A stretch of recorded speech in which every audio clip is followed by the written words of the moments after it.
give everybody a tour of the RV. Yeah. We've had a couple of requests from some of our YouTube subscribers and we thought that was a great idea, so Yeah, thanks for the suggestions. Now this RV will sleep on a pinch 6 people, 4 people comfortably. Yeah. It's just the 2 of us, so let's go inside. Alright, here we go.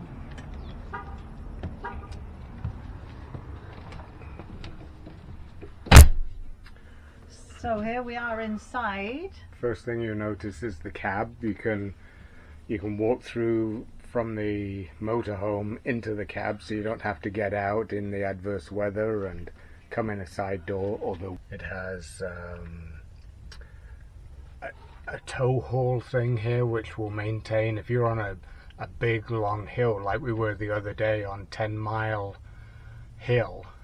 The engine will hold back the RV from. And the other really neat thing we discovered when we were here is that there are 2 cigarette 12-volt lighter outlets plus a USB here, which is extremely handy.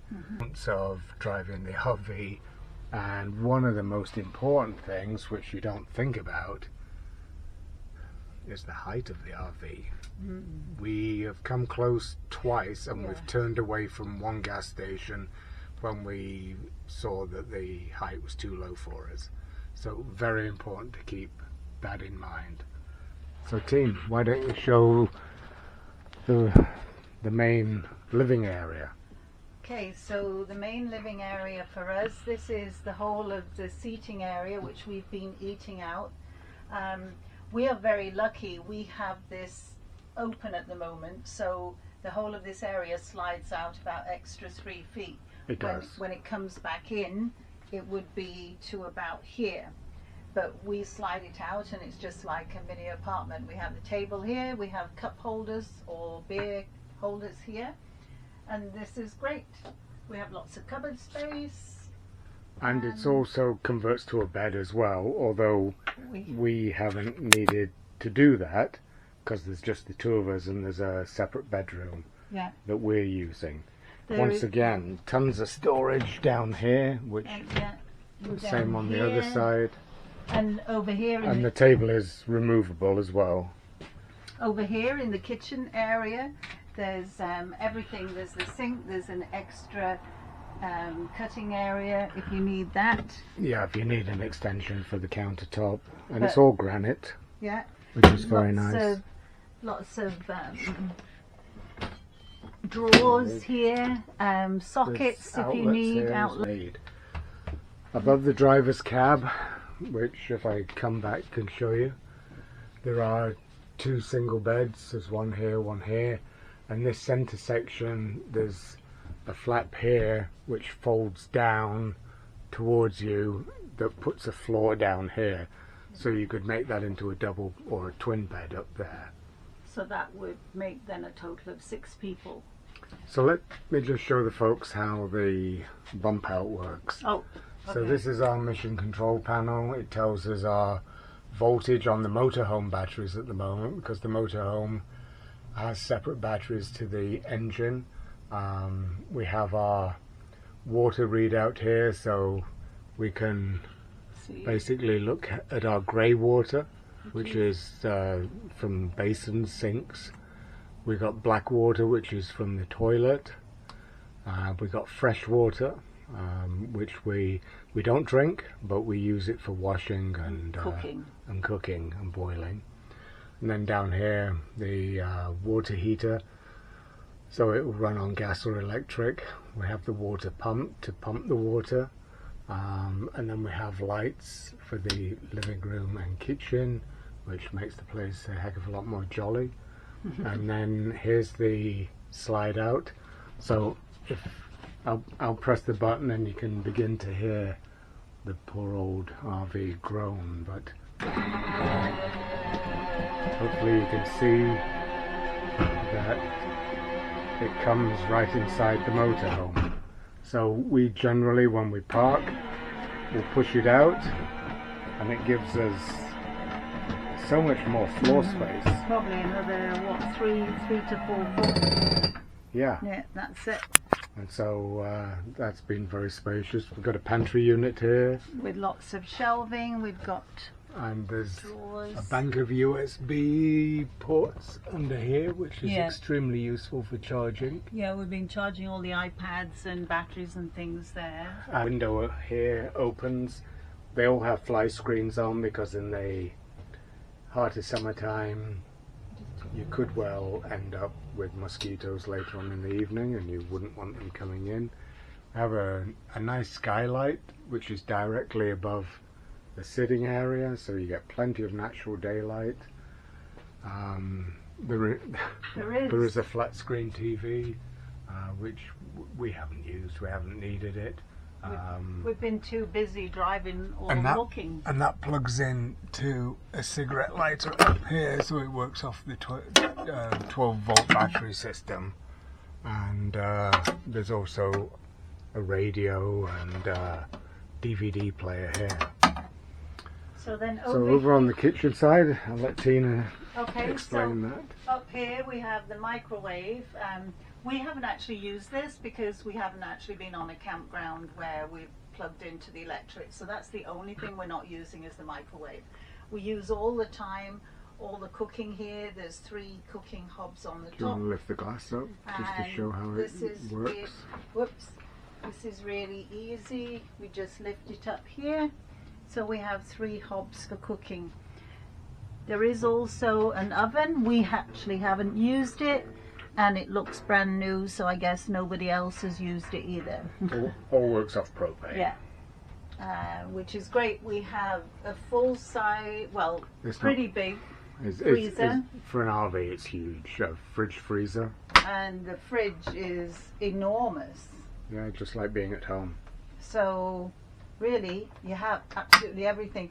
Also, under here, they provide you with all the pans, the kettle, the pots, all the dishes. They provide everything you need for the trip. Yeah, cutlery, cups and glasses, coffee machine, drip coffee maker. We brought paper plates with us. Because one of the things, we're camping not on an organised campsite. Water can be a problem. We struggled to find water for a few days because the water pipes were frozen. Yeah, that's true. One thing we forgot to mention over here is the furnace. This has been a lifesaver for us. It's really easy in the really cold weather to just turn on, goes on. Now Tina won't be able to operate it. No, it's coming automatic, so it goes to air conditioning, which we haven't needed. Then you press it again, and then furnace, and then if you want it hotter, you just go up a bit. So we'll turn it off because it sucks the propane pretty good. Okay, onwards, in here we have a complete vanity area here, complete with all drawers, 3 drawers down here, a big opening one. The doors and drawers are a little difficult to open. That's to stop them sliding open as you drive. Our sleeping area, again, well, Norm can... Okay, so at the moment it doesn't look... Shall I hold it and you do it? It doesn't look big enough to sleep in.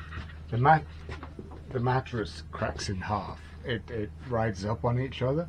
So this is fully in at the moment. A bump out or slide out, depending on how you do it. And we have some controls around here, so I can just press the slide out and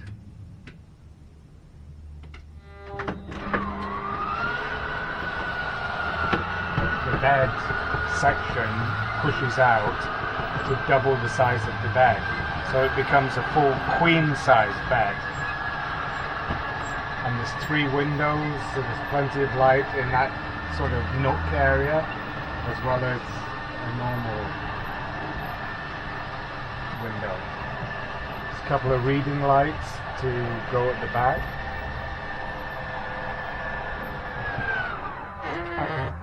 And one of the favourite things that I like to say to Tina is I can make the bed, and it's just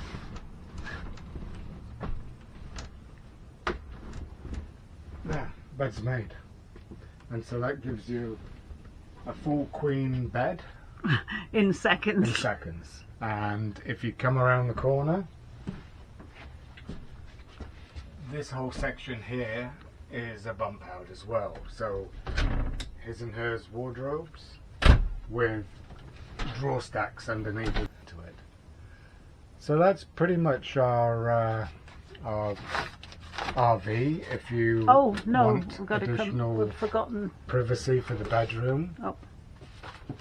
Okay. Whoa. Close the door. And then Completely self-contained. nice and private. And if you want to be private from the bedroom and you want privacy for washing your face, now the ensuite is its own self-contained room. So We've found that very useful, haven't we? we have, especially as Tina takes hours in the bathroom. Well, also when we're parked, it gives you privacy from people down outside. It does. And then if you like to come back, we will show you the bathroom. So it's a full-size shower with a skylight, so there's natural daylight. We've never had to turn the light on in here. No. So there's the shower head. It has a handy little doody, so you can turn the shower head water off without turning the taps off, just by operating this switch. Which is really clever, isn't it? Because you pre-set the water temperatures with these two taps, but then you can just wet yourself, turn it off, and then soap up without wasting water. And there's a couple of little rests here to put soap and shampoo. Another one up here, but it looks like a tiled ensuite. And then we have this bucket. They call it a convenience kit with a broom to help keep the place tidy. We've obviously got the drain down here for the shower, and then a toilet, one-ply toilet paper so it doesn't clog up the septic system. It's basically a standard RV toilet. The switch is there, and put the lid down. Not very glamorous. And the other thing that we really like about the RV is it's fake hardwood floor, but in a nice way. That it's that modern look. It's a very wide inch, 4-inch panel plank, and it's in a very nice, tasteful grey colour. And we just think the whole thing has been very luxurious, and we've had a great time. How about you, team? Yeah, I think it's been wonderful. One tip I will say is that we tend to both put on, when we come in, we put an indoor pair of shoes on. Or slippers. Or slippers to keep all, because you do get grit and stuff like that. So if you Definitely that is, because otherwise you traipse it all in. That's right, and it just helps with the cleaning, so we don't have to have Tina keep brushing the RV out. So as we come in, we take our shoes off, put another pair on that are like the indoor slippers or shoes, and that's So really if you're thinking great. about taking a trip in Canada, would certainly recommend CanaDream. Yeah, it's been a wonderful experience, hasn't it? We think the quality of their motorhome is superb.